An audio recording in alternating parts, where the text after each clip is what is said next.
Well, myself and Jerry Kelly just met with the Chief Constable, Simon Byrne, in relation to his visit to Crossmaglen on Christmas morning and the subsequent photograph and tweet and the follow-up statement.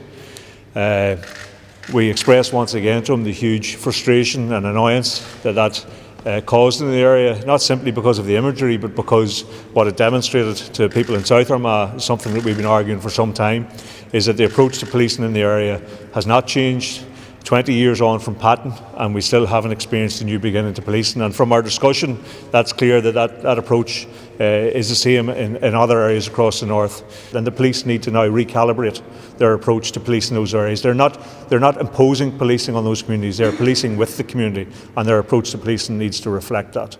The talks, as you know, have been going on today. We've been very clear since before Christmas that these talks can conclude very quickly.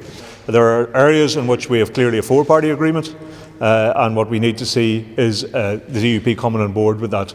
They are aware, as all of you are aware, of the issues that are at the heart of all of this. It is about good governance, it's about integrity in government, it's about rights, it's about proper services, it's about proper democratic processes that we have here. They know that as much as everyone else. That's what we want to try and deliver, and that's what we're in agreement. And we hope that we can secure an agreement sooner rather than later. Conor, will more time make any difference? There was this suggestion that more time would help resolve the issues, but these issues seem to be the same issues that the past. Brian, we've been at this for 3 years. When is enough time enough time? We had a deal 2 years ago in February, and that deal wasn't delivered. We've been at these talks in springtime.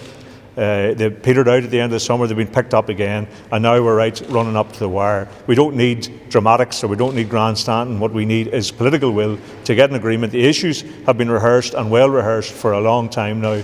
They're very clear about what is needed in order to get properly functioning institutions up and working again. We're there to do that, and the issue isn't time, the issue is political will. The British government have a role here in terms of leadership in the Good Friday Agreement. They need to assert that role. They need to defend the rights of people here, the same rights people have in Britain, same rights people have in the south of Ireland. They need to defend that, and they need to act as the guarantors of the Good Friday Agreement. This process has always been about getting Stormont and these institutions working on the basis of the Good Friday Agreement. That's what the people voted for in 1998. The British government and the Irish government have responsibility for defending the Good Friday Agreement, and that's what they need to do.